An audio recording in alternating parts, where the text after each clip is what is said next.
Zelda fans? It's your boy HMK once again, and of course, it is time again to jump directly into the noise that is the hype behind Breath of the Wild 2. We got that insane trailer, we know it's coming, the sequel to one of the latest and greatest Zelda games and games of all time. But there is one question that is constantly looming over the edge when it comes to not only Breath of the Wild sequel, but the original Breath of the Wild. And of course, as someone that loves Zelda lore, and I know that a lot of you out there love Zelda lore as well, there is one pervading question. And no, that question has not been answered despite the theories, despite whatever any other person says, or what website, or whatever. The timeline placement of The Legend of Zelda Breath of the Wild. And is Breath of the Wild 2 going to answer the timeline placement of the sequel along with the game that came before it?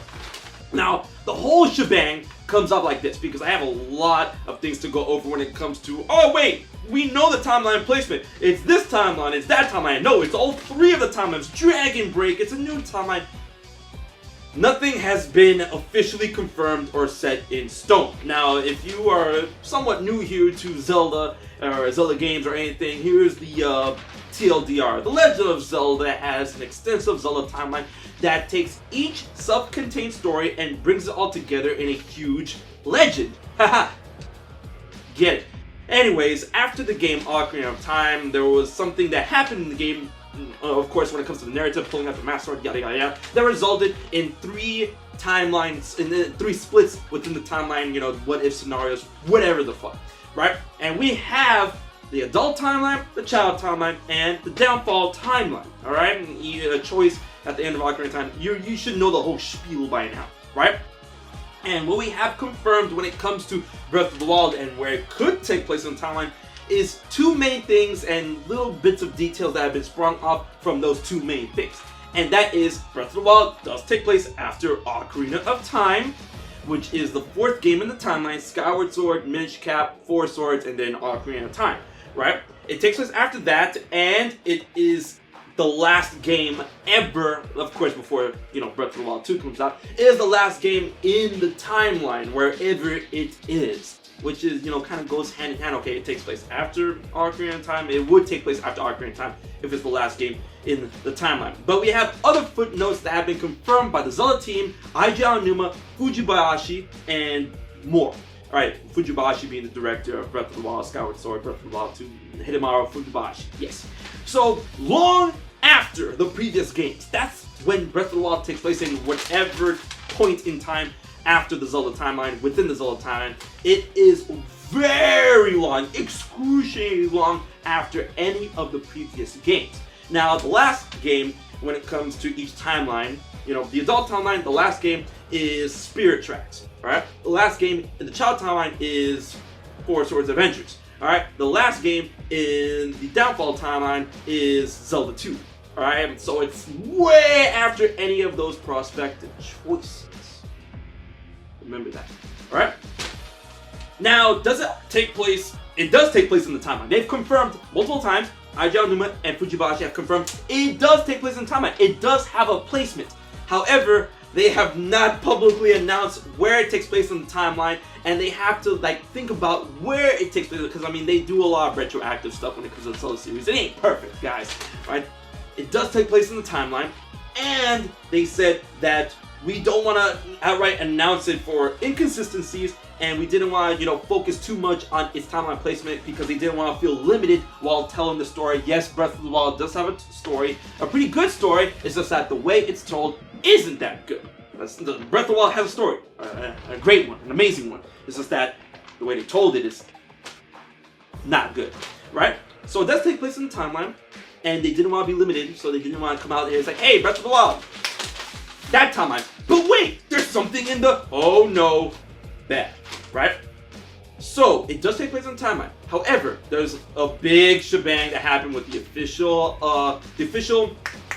website that said, oh, it takes place at the very end, but a lot of websites and a lot of content creators and a lot of people, Zelda fans alike, misconstrued that as it takes place at the end of all 3 timelines.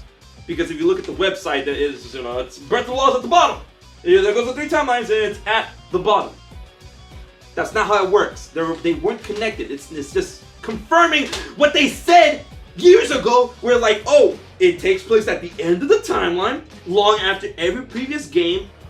The visual aid literally confirms that, yeah, it's at the end of the timeline. It's all the way past that. It's not connected to each one. So it's not confirmed which timeline it's in yet. And this doesn't confirm that it's at the end of all 3 timelines. It's just, a lot of people took this as, oh, after all the years, after Spirit Tracks, Breath of the Wild could happen.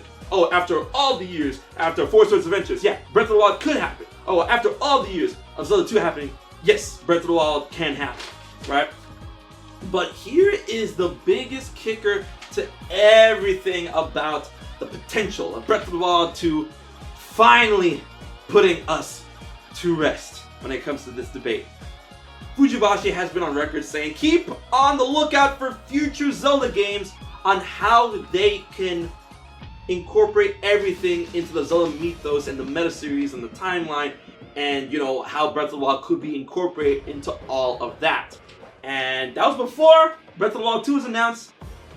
Breath of the Wild 2 got announced. This will be the game to put everything into perspective of where it takes place on the timeline. And there's one huge kicker. There's one gigantic thing. One big thing that would allow such a game to put Breath of the Wild finally in the timeline, on the map of the timeline, and the sequel. That thing is Ganondorf, of course. Whew, that's a big thing. But when it comes to, of course, yeah! When it comes to the timeline placements, man, there has been so many arguments, so many stands, so many, people thinking this, that, and then they get into some really ravenous, heated arguments and debates. And, I love Zelda lore. And I, for one, yes, I still stand by the child timeline, Breath of the Wild being in the child timeline. But there's evidence that supports every timeline, which is the wildest thing. We have places on the map of Breath of the Wild like say, wait, that points to a specific timeline, and you see another thing, I'm like, what? What the fuck?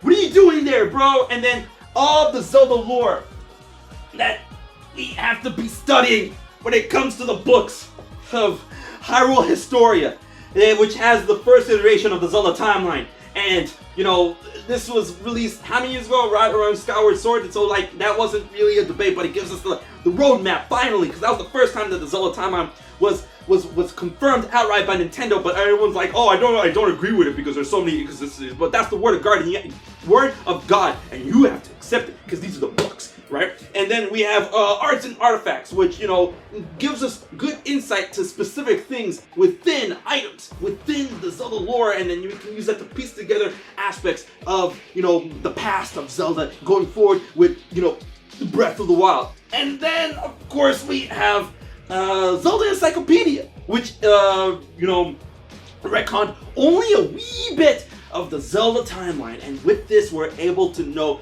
the most consistent, coherent version of the timeline. And then of course it tells us certain aspects of all things within each game of the timeline, which is knowledge we can use going towards Breath of the Wild and where it could take place in the timeline. And then of course we have The Legend of Zelda Breath of the Wild, the most recent book, creating a champion called Masterworks in Japan. And I'm going to say this right now, I actually prefer the Japanese version of this book because, it has the art, and this art is nice. I love this art. This art is so clean. But I would prefer like a symbol.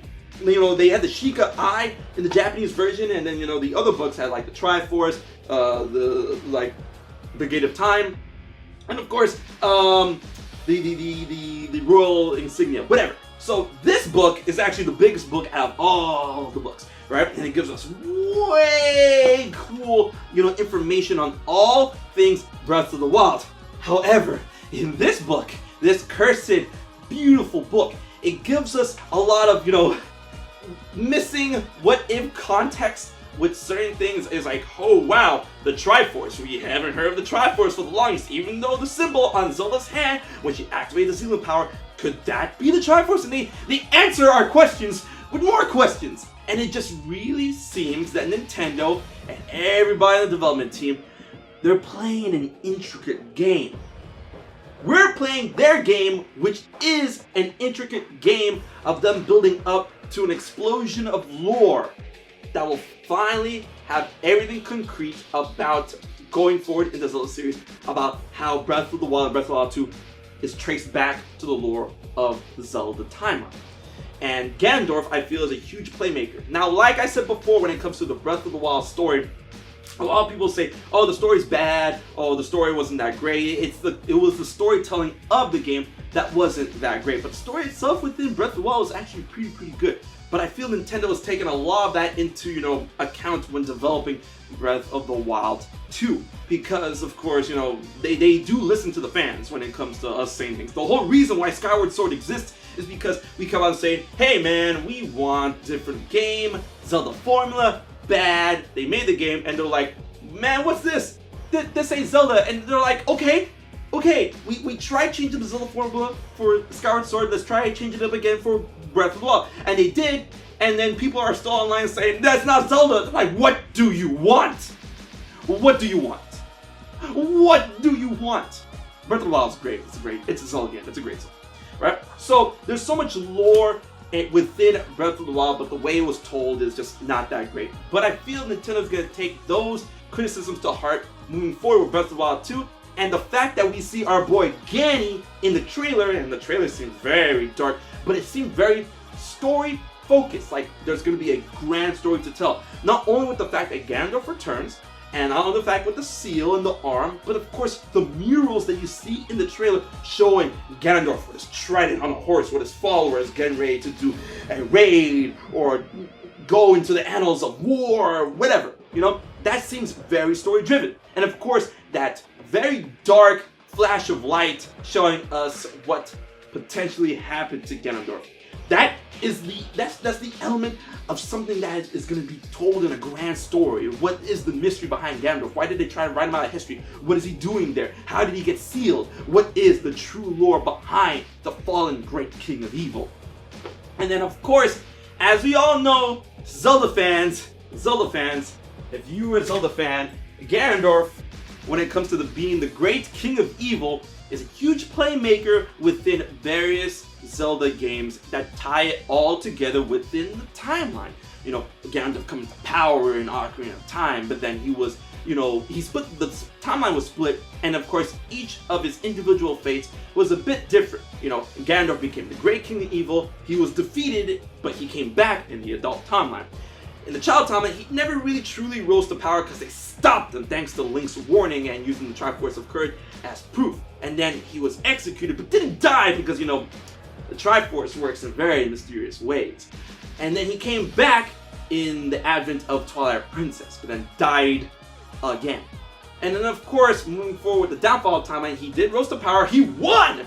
But then in a last ditch effort, in order to seal him away with the Triforce, they sealed him in the Dark World, and then, whoo, that version of Hyrule did not make it out very, very well. And then that's one of the components why I feel it doesn't take place in the Downfall timeline. But to be fair, like I said before, Breath of the Wild takes place way afterwards any other previous game. And Hyrule is pretty weak from where we last saw it in Zelda 2. But if we're talking about 10,000 years plus after that, maybe they recoup, maybe they were able to build themselves back up, only to be dismantled once again by the calamities. 1 and 2. Think about that. So I really feel that the backstory of Ganondorf and the things we were missing from the original Breath of the Wild is definitely gonna tell us when this game is gonna take place in the timeline. I feel that Nintendo just really wanted to keep things ambiguous for Breath of the Wild 1 in order to truly show the power of the gameplay of Breath of the Wild. They incorporated a story and it was good, the storytelling wasn't great, but they really wanted to focus on that open air physics adventure, right? And they got that out of the way. They established that. One of the greatest games ever created. Man, I still play that game up until this day. they got past that. And now they're like, look forward to more Zelda games when it comes to the story, the timeline, all that good jazz. And now with Breath of the Wild 2, with the gameplay already established, I feel they can have stronger storytelling in terms of Ganon, the darkness, and whatever shall follow. And then once we face off with the Great King of Evil and show off how pissed he must be, he's gonna talk about his previous defeats, and one of those defeats is going to ring at the bells of where he came from in terms of the Zelda timeline. And that is what I feel, and it's a huge potential of Breath of the Wild 2 finally answering and ending the Zelda timeline debate. Now, will people like it? That's a different story, because I'm telling you right now, even though the adult timeline isn't really within the argument right now, there's some people that believe that Breath of the Wild takes place in the adult timeline, you know, with the rock salt rocks from the Great Sea that dried up, blah blah blah. The main focus right now of the debate is the downfall timeline versus the child timeline. I'm still bound to the child timeline. I understand there's proof for all three, and I understand there's a lot of proof for the downfall timeline, but we have to wait and see for the official word of God. And if it turns out either way, you know that there's gonna be people from the Earth side that are not gonna like it. But hey, you know what I'm gonna like? When it's all set in that true stone. Oh baby, but it could also be a dragon break, which I'm not sure about that. With that being said, are you looking forward to the prospect of Breath of the Wild finally getting a true confirmed timeline placement? Nintendo already said that it does take place on the timeline. They haven't revealed it, and that they want to leave it up to interpretation. And there's been a lot of interpretations, and you know they get that free promotion when people make videos and theories and like, hey, it takes place in this timeline, and like, no, it takes place in that timeline. Where do you think it takes place in the timeline? I mean, which timeline at the end of, or whatever. And do you think that Breath of the Wild will answer the question of it being, you know, confirmed in the timeline? Because I feel Ganondorf, that's the true key, the catalyst to us answering the question. Man, I am so excited for this game. And with all things considered, please hit that share button to get the conversation going, and hit that like and subscribe as I post Zelda content every week. Big thanks to my Patreon supporters for help making this video happen. If you want to find out how you can support HMK for just $1 a month, please check out my Patreon page. Alright guys, until the next Zelda video, Breath of the Wild 2, the timeline placement is imminent. And until then, this has been HMK. Keep on keeping on, and I'll check you guys later.